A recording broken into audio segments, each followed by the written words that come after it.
Boa noite. Hoje, dia 8 de junho de 2026. Nós prosseguimos com as iluminações com o texto. Nós já começamos o item, mas o texto de hoje é novo. Então vamos lá. Aqui, vem para cá. Pronto. Então vamos ver o que houve. Nós estávamos trabalhando um texto chamado Não a Deus, que o mundo diz não a Deus, e então é um mundo sem Deus. Por isso ele se entrega ao sofrimento. E aí, alguns autores vão abordar isso. O primeiro que nós vimos era Pascal, dizendo que as pessoas tinham medo do silêncio, que elas tinham medo de uma reflexão, de olhar para si mesmas, né? Que é uma forma de medo da solidão. E nós lemos o texto de Pascal. Agora nós vamos para o texto de Efrem, o sírio. Dentro do mesmo tema, a humanidade dizendo não a Deus. Então vamos lá. Efrem, o sírio. A criação inteira está vestida de sinais. O céu fala, a terra anuncia, os mares proclamam, as árvores ensinam, o dia derrama luz como um pregador silencioso. A noite, com suas estrelas, abre diante do homem um livro imenso. E contudo, o homem olha sem ver. Caminha entre milagres, como um cego caminhando por um jardim em plena floração. Tudo o cerca, mas nada o alcança. Porque seus olhos se habituaram às vestes, esqueceram aquilo que elas ocultam e revelam ao mesmo tempo.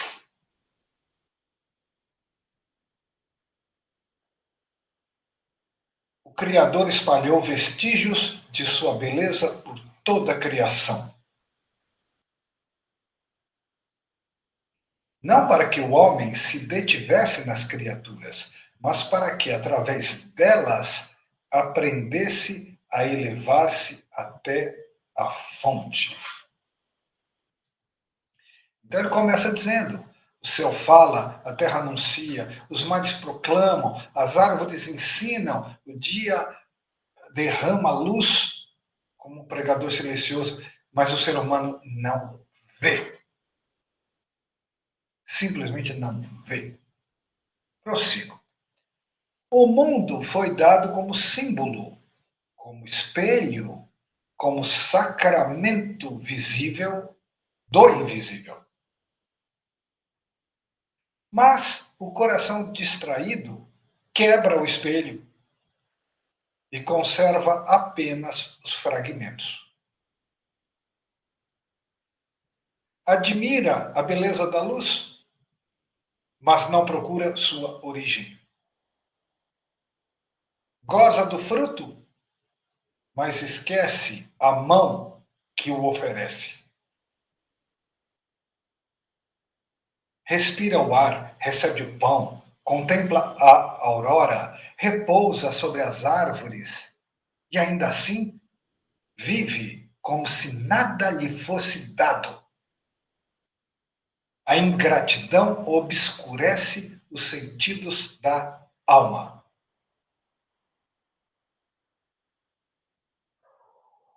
O homem vê apenas matéria onde deveria discernir mistério. Vê apenas utilidade onde deveria perceber generosidade.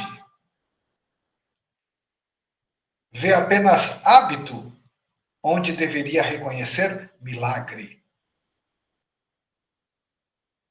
E assim o mundo torna-se opaco.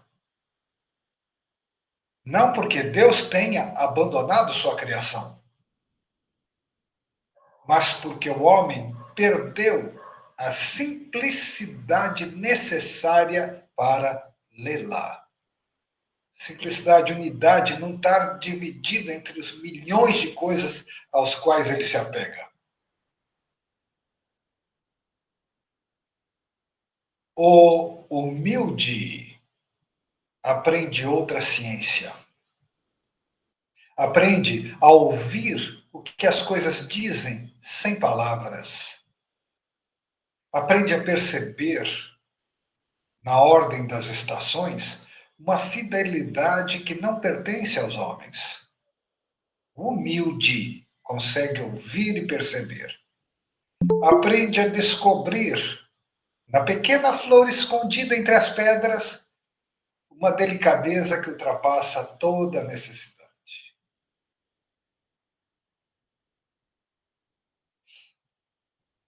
Então, é aquilo que a gente diz, reconhecer Deus em todas as coisas, reconhecer Deus na florzinha do matinho, nós falamos isso muitas vezes, no canto dos pássaros, mas aí ele está dizendo que o ser humano não percebe,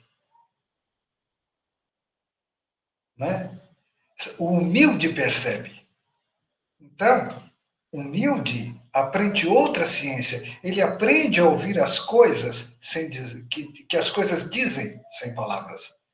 Aprende a perceber, na ordem das estações, uma fidelidade que não pertence aos homens. Aprende a descobrir, na pequena flor escondida entre as pedras, uma delicadeza que ultrapassa toda necessidade.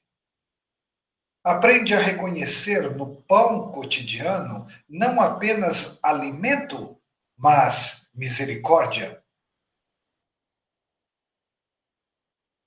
Não é pequeno para aquele cujo olhar começou a despertar. Nada é pequeno para aquele cujo olhar começou a despertar. Mas esse começou a despertar é o humilde. Nada é pequeno para aquele cujo olhar começou a despertar, reconhecer Deus em todas as coisas, a florzinha do matinho, etc. O mundo inteiro torna-se escritura. O universo inteiro torna-se templo. O homem, porém, prefere frequentemente outra sabedoria. Quer possuir sem contemplar. Quer explicar sem venerar. Quer usar sem receber. Interroga a medida das coisas, mas ignora seu significado. Conhece nomes, pesos, números, movimentos e permanece estrangeiro à glória escondida no interior do real. Tal homem pode atravessar toda a criação sem aproximar-se de Deus. Então, aí eu volto lá no começo e falo, né? A criação inteira está vestida de sinais. O céu fala, a terra anuncia, os mares proclamam, as árvores ensinam, o dia derrama luz como um pregador silencioso, a noite, com suas estrelas, abre diante do homem um livro imenso. Mas aí na outra página, a gente lê que. Onde é que está? Que tal homem pode atravessar toda a criação, tudo isso que nós falamos agora, sem aproximar-se de Deus? Não por falta de sinais. Os sinais o cercavam por todos os lados, eu acabei de repetir. Mas porque seu coração tornou-se pesado demais para reconhecê-los. Falta o coração puro, falta humildade. Prossigo. Bendito aquele cujos olhos reaprendem a admirar, pois para ele o amanhecer deixa de ser rotina, o vento deixa de ser acaso, O canto das aves deixa de ser simples ruído, a existência inteira readquire profundidade. E aquilo que parecia comum começa novamente a resplandecer. Então o homem compreende que nunca viveu num mundo vazio. Viveu num mundo transbordante de presença. Mas faltava-lhe visão. A criação não estava muda. Ela falava. A criação não estava muda. O coração humano é que havia desaprendido sua linguagem. Então, este texto aqui é tão belo que ele dispensa muito falatório. Tá? Ele é bem bonito, bem poético, dispensa muito falatório.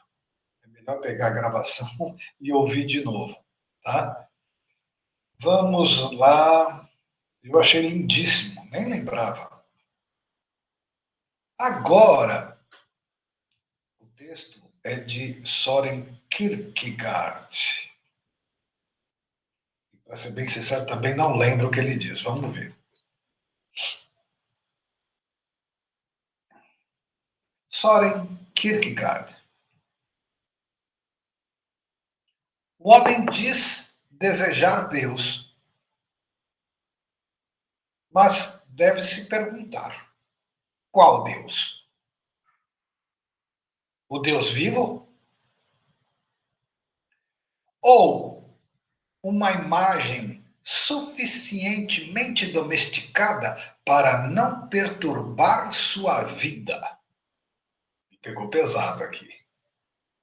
Repito, o homem diz desejar Deus, mas deve se perguntar: qual Deus?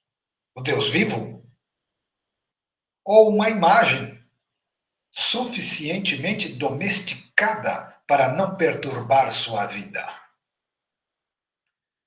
Porque existe uma diferença profunda entre admirar Cristo e segui-lo. A admiração mantém distância segura. O seguimento exige transformação.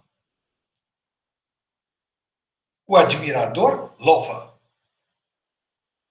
O discípulo renuncia a si mesmo. O admirador emociona-se diante da verdade.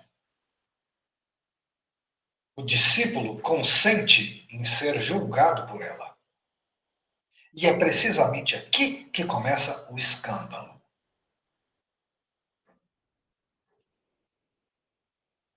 O homem quer frequentemente um Deus que confirme suas expectativas.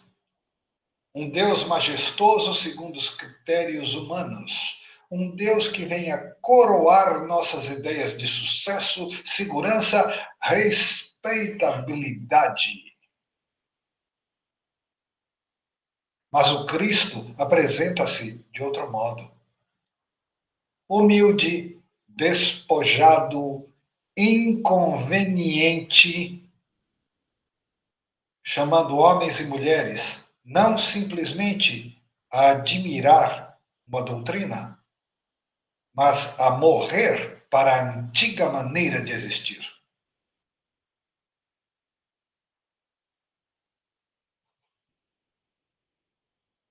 É por isso que o mundo resiste. Não necessariamente com ódio explícito, mas muitas vezes com algo muito mais sutil. Adaptação, domesticação, familiaridade religiosa. Em outras palavras minhas, um esvaziamento da, da vida espiritual. Como o Evangelho diz, se o sal perdeu o sabor, se as palavras perderem a verdade, o que é que fica? Então eu repito, é por isso que o mundo resiste. Não necessariamente com ódio explícito, mas muitas vezes com algo muito mais sutil. Adaptação, domesticação, familiaridade religiosa. O Cristo torna-se objeto de cultura, tradição, discurso, ornamentação moral. Tudo é permitido, exceto permitir que sua presença conserve intacta sua exigência absoluta. Porque o Cristo real não pede um pequeno ajuste na vida humana.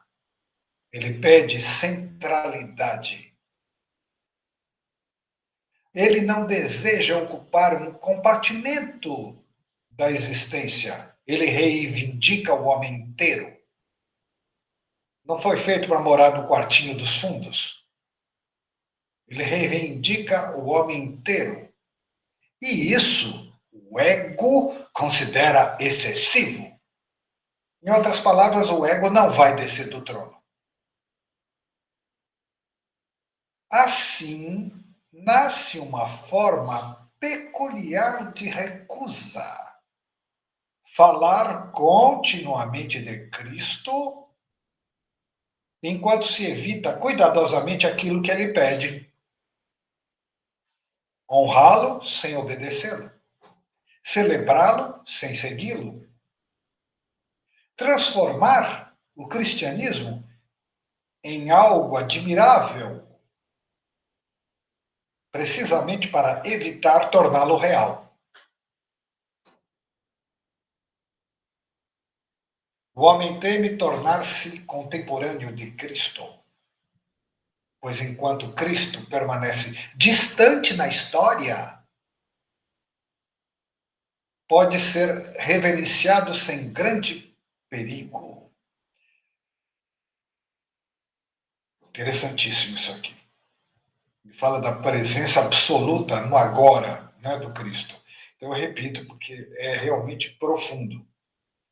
O homem teme tornar-se contemporâneo do Cristo, pois enquanto Cristo permanece distante na história, 2000 anos, ele pode ser reverenciado sem grande perigo. Mas se Cristo torna-se presente, agora, aqui, diante da consciência, então já não basta admirar. Surge a necessidade de escolher. E a escolha é temível, porque o Cristo não se apresenta como complemento confortável do amor próprio, do egoísmo. Ele vem como verdade, ele vem como espelho, vem como chamado, vem pedindo renúncia de si mesmo, humildade, fé, deslocamento do centro da existência. O centro é Deus. E por isso muitos preferem um cristianismo sem risco, uma fé sem escândalo, uma religião reconciliada com todas as comodidades do ego. Mas, justamente aí, revela-se o drama. O homem não rejeita apenas Deus quando o combate abertamente. Ele pode rejeitá-lo também quando o torna inofensivo, domesticado. Quando reduz o absoluto a costume, quando converte o chamado em símbolo cultural, quando substitui o segmento, seguir, pela admiração. Pois o Cristo não veio ao mundo para ser simplesmente celebrado, ele veio para ser seguido. E é precisamente isso que o mundo tão frequentemente não quer.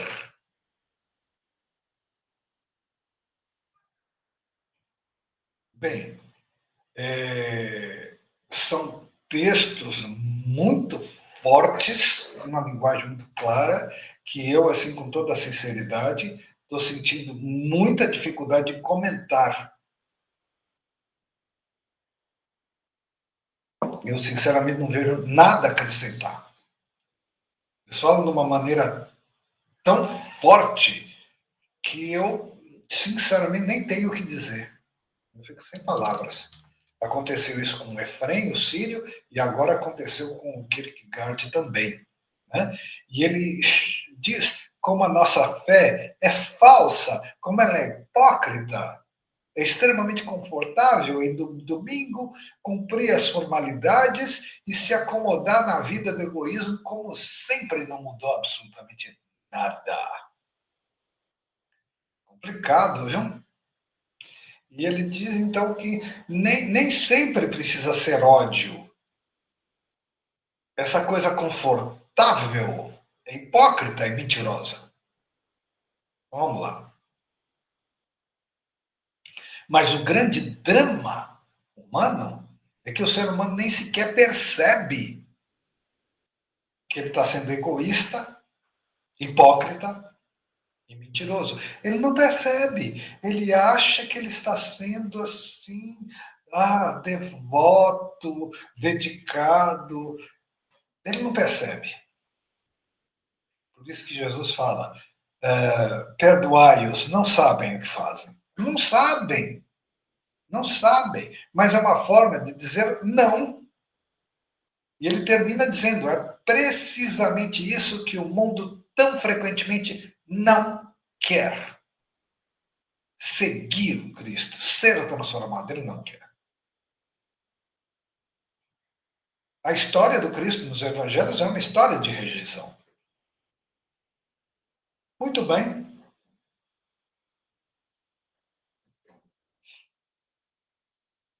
Vamos lá. O próximo.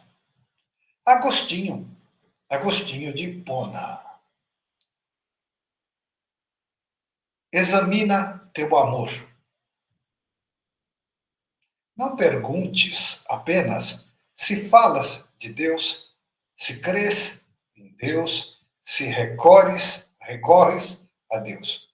Pergunta antes: o que verdadeiramente amas? Porque muitos desejam os dons de Deus sem desejar Deus, desejam os efeitos. Porque muitos desejam os dons de Deus sem desejar Deus. Deus incomoda, né? Bons são os efeitos. Muitos desejam os dons de Deus sem desejar Deus. Desejam a vida, desejam a paz, desejam proteção, alegria, abundância, perdão, esperança. E tudo isso pedem legitimamente. Mas, se lhes fosse possível possuir todos esses bens sem o próprio Deus, quantos escolheriam ainda Deus?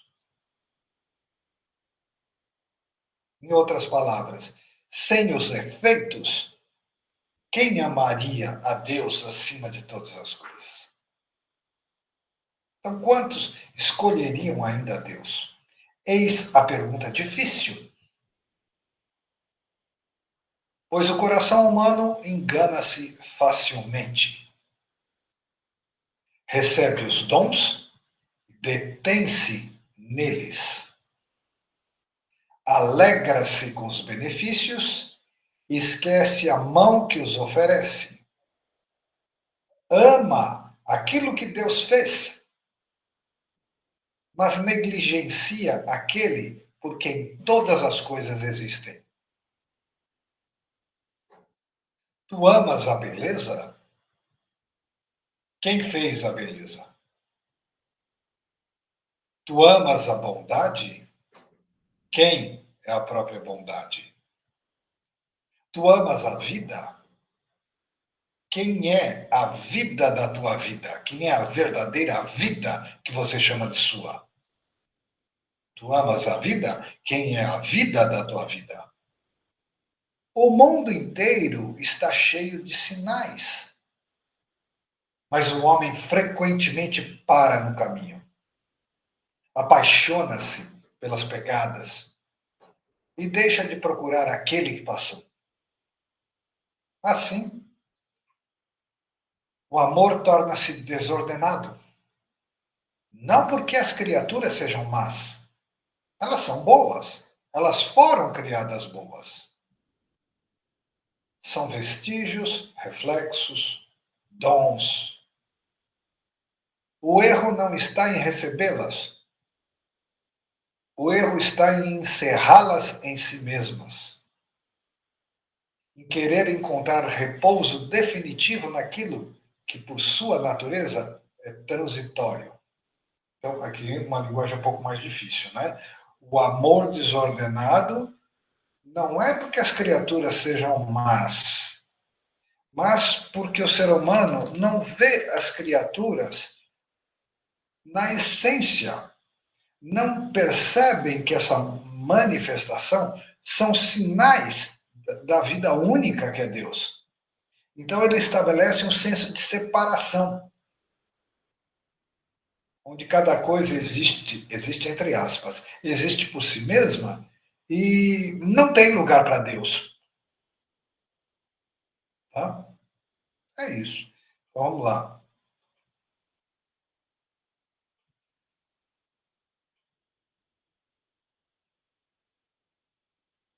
Então ele quer repouso, mas naquilo que é transitório, que é impermanente. O homem deseja felicidade. Nisso não se engana.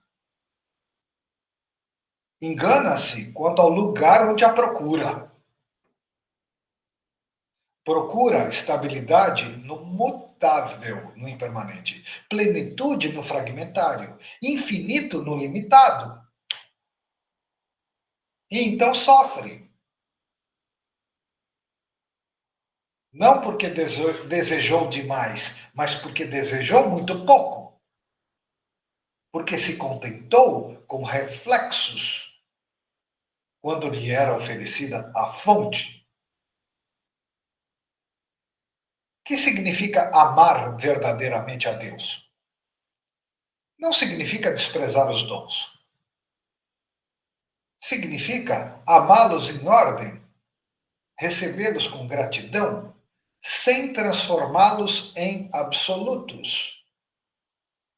Usá-los sem escravidão, contemplar neles uma beleza maior do que eles mesmos. A verdade que está se manifestando, se revelando como eles. Pois Deus não quer apenas distribuir benefícios, coisas, ele quer dar-se, dar a si mesmo. E aquele que ama somente os dons, dádivas presentes, aquele que ama somente os dons, permanece pobre, ainda que possua muitas graças. Porque, na verdade, não possui nada, nada vai passar do túmulo. Aquele que ama somente os dons permanece pobre, ainda que possua muitas graças, pois não encontrou ainda o verdadeiro repouso. O coração continua inquieto, busca uma satisfação após a outra. Experimenta alegrias, perdas, sucessos, consolações. E continua secretamente faminto. Não porque Deus lhe tenha negado algo, mas porque insiste em alimentar-se de sinais sem aproximar-se daquele para quem todos os sinais apontam. Que nem nos textos anteriores. Tudo está mostrando a presença de Deus e ele não percebe. Muito pelo contrário, ele alimenta o senso de separação e nunca está satisfeito, porque é um vazio que só Deus pode preencher. Aí Agostinho termina. Pergunta-te, portanto, se todas as consolações fossem retiradas, se todas as recompensas desaparecessem, se Deus já não fosse para ti utilidade, conforto ou proteção, desejarias ainda Deus? Porque aí começa então o amor mais verdadeiro. Não o amor ao benefício, mas o amor à fonte. Não o amor de barganha, não o amor de recompensa, não o amor dos efeitos, mas o amor à fonte, amar a Deus sobre todas as coisas. Então nós vamos vendo aqui já, então, todos os textos assim muito fortes, muito intensos, todos falando como o ser humano não abre o coração. Claro, ele vai abrir. Só há um destino que é voltar para a casa do pai. É o que conta a parábola do filho pródigo. Mas o ser humano acaba se condenando a um caminho de sofrimento interminável, né? Porque ele se vira de costas para Deus. Ele não quer saber. Ele está tão deslumbrado com os efeitos, deslumbrado é bem o termo. Ele fica deslumbrado e se julga possuir os efeitos. E, portanto, ele não precisa de Deus. Então, vamos lá. Por isso, Agostinho pergunta: se você perdesse tudo, que afinal vai perder, porque tudo é impermanente, você ainda amaria a Deus? Ele termina perguntando isso. Vamos lá.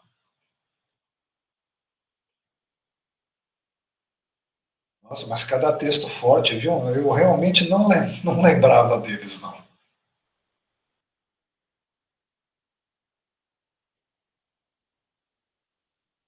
Bom, agora mestre Eckhart. Há pessoas que querem Deus do mesmo modo que querem saúde, paz, proteção ou prosperidade. Querem que Deus lhes dê algo, lhes resolva algo, lhes confirme algo. E enquanto assim o querem, ainda não querem verdadeiramente Deus. Porque quem quer Deus por causa de alguma outra coisa, quer, em última análise, essa outra coisa. Se quer Deus por causa de alguma coisa, na verdade a pessoa quer a outra coisa.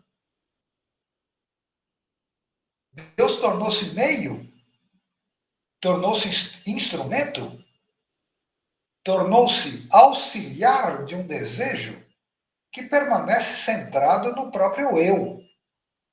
E aí o Goldsmith diz: olha, Deus não é nosso servo, não é empregado.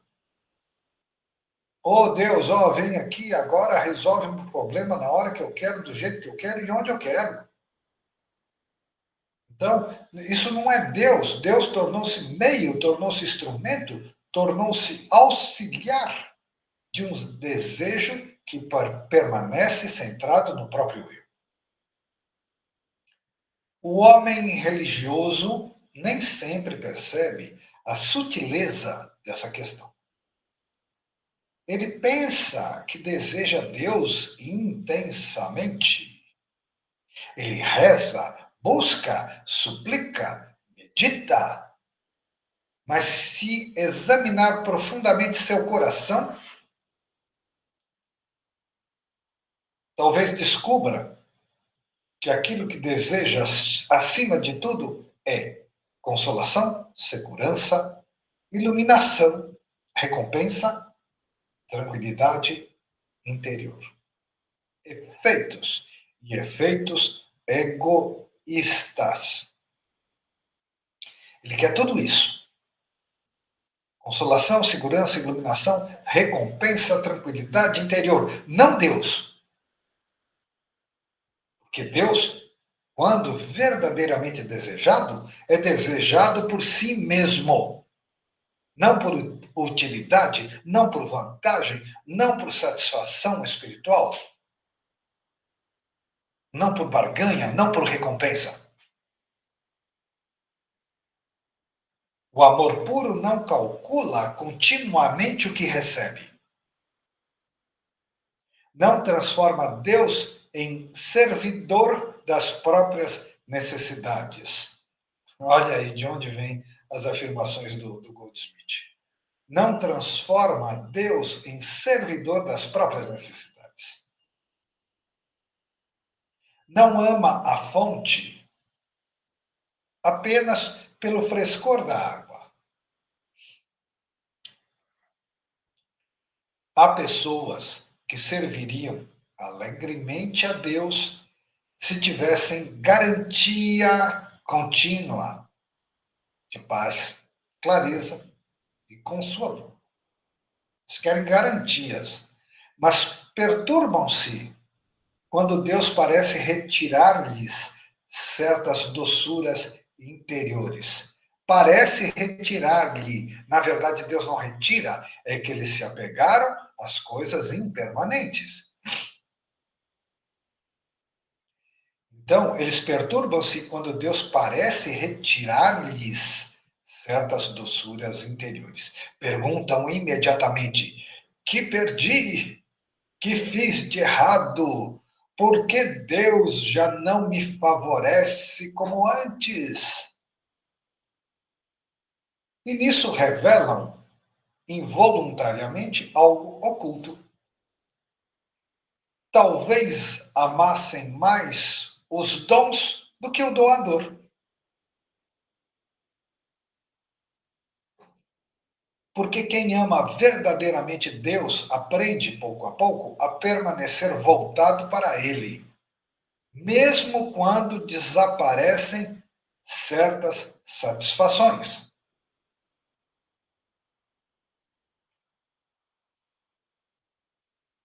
Por isso mesmo, Jó, tentado a renegar Deus, ele vai perdendo tudo e ele diz: o Senhor deu, o Senhor tomou.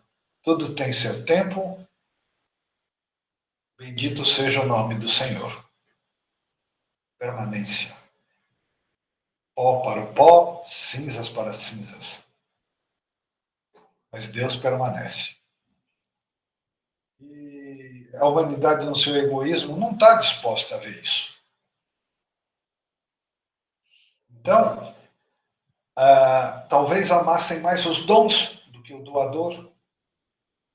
Quem ama verdadeiramente a Deus aprende pouco a pouco a permanecer voltado para Ele, mesmo quando desaparecem certas satisfações, porque elas fatalmente vão desaparecer. A impermanência do mundo. Aprende a não medir o amor pelos sentimentos. Aprende a não transformar a vida espiritual numa forma refinada de aquisição. O homem deseja frequentemente possuir até mesmo a sua relação com Deus. Deseja possuir certeza, experiência, mérito, santidade. Mas enquanto houver posse, ainda resta algo do velho apego. Aqui uma observação interessante. Ele diz o seguinte: ele diz que o homem da vida espiritual, tá? Ele deseja manter certeza, experiência, mérito, santidade. Aí você pode pensar, mas essas não são coisas espirituais? Não. Por quê? Porque tudo é meu. Minha santidade, minha paz, meu isso, meu aquilo, meu aquilo. Quer dizer, trocou objetos dos sentidos por objetos sutis.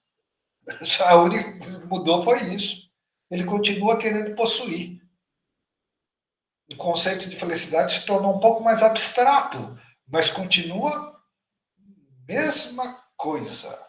Só não é tão concreto, tão palpável, mas continua o mesmo tipo de mentalidade, o mesmo tipo, o mesmo posicionamento. Mas como as coisas são sutis, abstratas, né?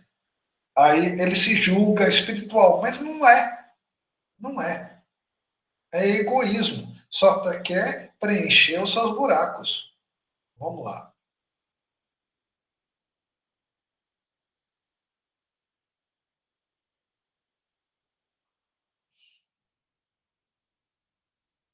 Ele deseja possuir certeza, experiência, mérito, santidade, mas enquanto houver posse, ainda resta algo do velho apego. Não importa se o que ele possui é sutil, é posse, é apego.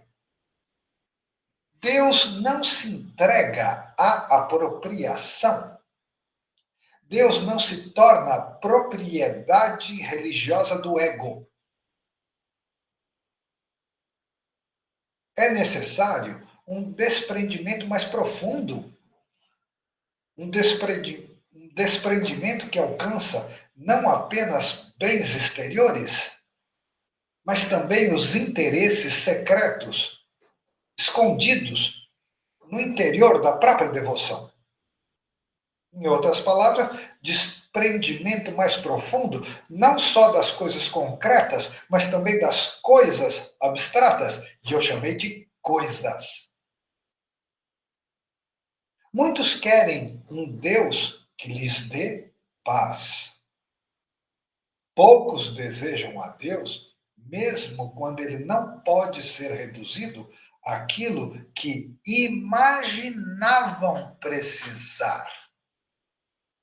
Que também é bastante sutil. Quer dizer, se coloca Deus tudo em função do que o ego imagina que precisa. Só que o ego não sabe nem sequer o que é bom para ele mesmo.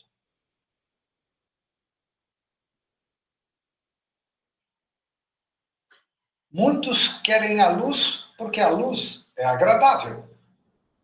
Poucos querem a verdade quando ela despoja. Muitos querem os dons celestes. Poucos consentem em perder tudo por amor ao próprio Deus. Poucos consentem em perder tudo por amor ao próprio Deus. Meu Deus do céu, mas vão perder tudo. Tudo que eles têm como material, mesmo que seja abstrato sutil, eles não vão levar quando a gente atravessar o portal desta vida. Então, poucos consentem em perder tudo, mas eles vão perder tudo por amor ao próprio Deus. Então, eles acabam perdendo tudo sem o amor ao próprio Deus. Triste situação, triste verdade. Poucos consentem perder tudo por amor ao próprio Deus, mas perdem tudo infalivelmente por causa da impermanência do mundo, só que sem Deus. Contudo, é justamente aí que começa a verdadeira liberdade. Quando Deus deixa de ser procurado como vantagem espiritual, quando deixa de ser desejado como confirmação do eu, não está a serviço do ego. Quando deixa de ocupar o lugar de um bem entre outros bens, uma coisa, e passa a ser amado como o único bem, pelo qual todos os demais bens encontram sua verdadeira ordem. Então, a alma já não procura, principalmente, aquilo que Deus dá. Procura Deus, próprio Deus. Então, é uma linguagem um pouco diferente do que a gente está acostumado, mas ele falou do começo ao fim da impermanência da vida no mundo. É aquele conceito budista de impermanência. E a gente vai se apegando à impermanência. Muitas vezes ao dinheiro, aos tomates, como diz o Goldsmith, né, aos bens, ao carro, à casa, e de repente a gente se julga espiritual e começa a se apegar, né, a bens abstratos.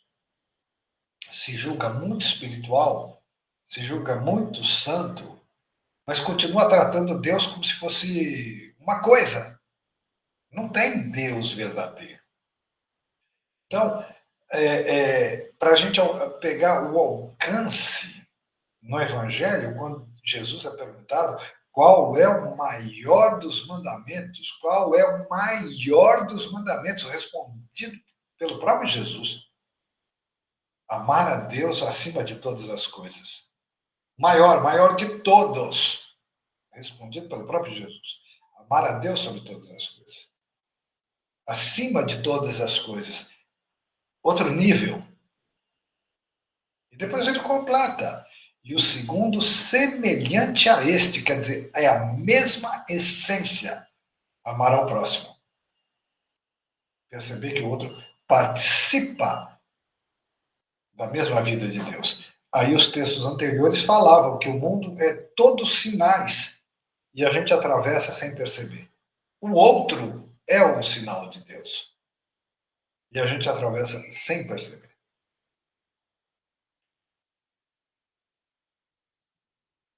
Mas a alma deveria procurar Deus por ele mesmo, amar a Deus sobre todas as coisas. É claríssimo. É que as pessoas não veem o alcance da resposta de Jesus. Mas é amar a Deus sobre todas as coisas. Esses textos revelam bem o que é amar a Deus sobre todas as coisas, que é exatamente o que a humanidade não quer fazer. Ela não quer, não sabe, mas também não quer, por apego. Tá? Bom, muito bem, ainda dá tempo, e aqui começa um tema que nós vamos expandir melhor na semana que vem. Mas eu já vou ler pelo menos a introdução. Falamos de não a Deus. Agora, nós vamos falar de sim a Deus. Exatamente o oposto. Sim a Deus.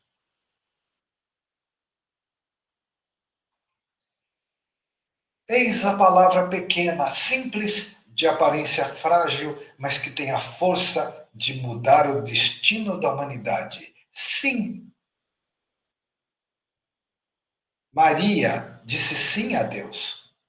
Faça-se.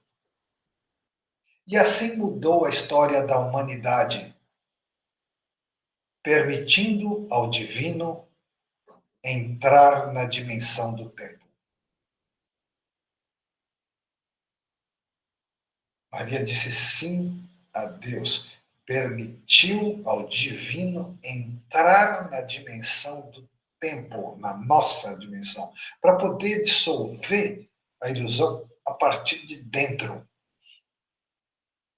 O filho pródigo disse sim ao retorno e pôde, assim, dissolver uma vida de sonho, de pesadelo, gerada por ele mesmo em seu senso de separação. Quero conhecer o mundo, mas não conhecia a si mesmo. Assim nós, né? Quero conhecer o mundo, mas não conhecemos a nós mesmos. O caminho começa quando se para de fugir. Digamos sim ao retorno, à restauração, ao perdão, ao amor. Enquanto tudo ainda não se revela, digamos sim à fé, e com ela somos já salvos. É só dizer sim e nós somos salvos. O pior do drama humano não esteja apenas no erro, no pecado, na fraqueza ou na queda. O drama mais secreto pode ser outro, a resistência, que nós estudamos, dizer não. A obstinação destrutiva de dizer não a Deus, ao Cristo. Com esse não, já o crucificamos. Com o sim, permitamos agora que ele ressuscite em nós. Tudo que é preciso é dizer sim. No caminho da volta, ainda poderemos ter adversidades. Mas que importa? Tudo passa. O mais difícil já fizemos. Dissemos sim a Deus. O sim jamais trará o domínio do mistério, mas abrir-se-á para viver o mistério. Quem quer o domínio do mistério é a mente humana, é o ego.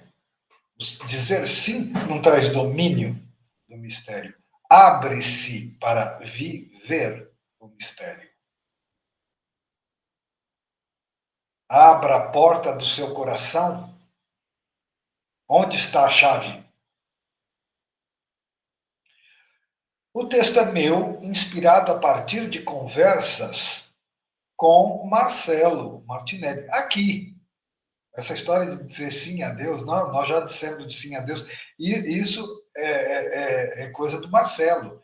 E aí eu fiquei tão impactado que eu desenvolvi um texto e esse item todo. Bom, agora vamos ver se dá tempo de ler um texto, pelo menos. Simeão, novo teólogo. Deus espera o consentimento da alma. Deus não invade a alma como um tirano invade uma cidade. Ele chama, persuade, espera. Muitas vezes está à porta daquele que o busca e não é recebido. Hora de fazer uma pausa. Aí a frase do Apocalipse que eu cito sempre. Eis que estou à porta e bato. É Deus batendo na porta. Eis que estou à porta e bato. Aquele que ouvir a minha voz e abrir a porta, eu entrarei, cearei com ele e ele comigo. Comunhão. Mas é preciso abrir a porta. Ele diz: aquele que abrir a porta. Não é Deus que abre a porta, ele não arromba. Aquele que abrir a porta, eu entrarei. Eis que estou à porta e bato. Nós vamos dizer sim, como o texto agora, ou vamos dizer não, como os textos anteriores? Então vamos de novo.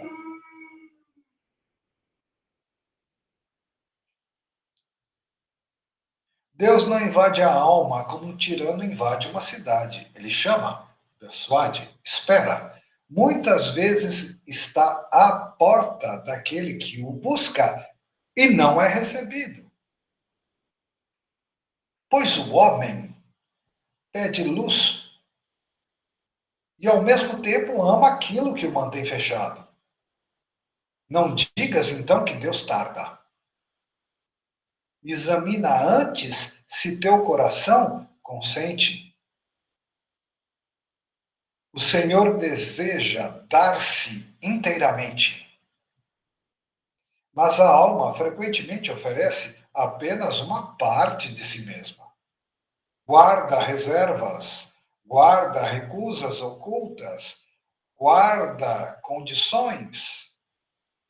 E, no entanto, o reino abre-se quando o coração se rende sem cálculos. Não te espantes. O primeiro milagre não é ver a luz divina. O primeiro milagre é a vontade humana deixar de fugir dela.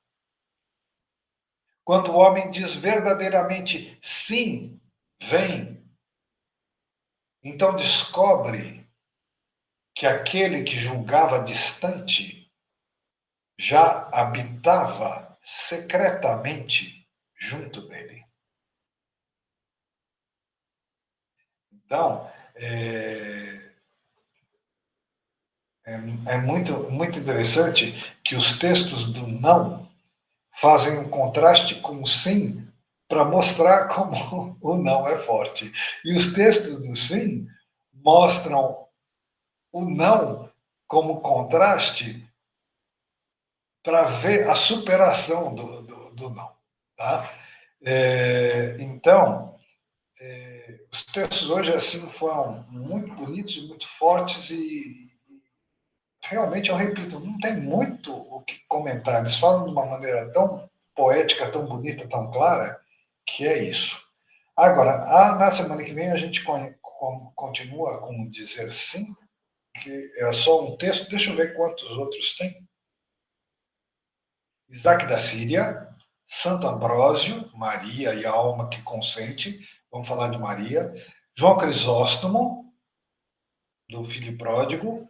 Simeão, outra vez, não endureças teu coração. Isaac da Síria, ao fim da resistência.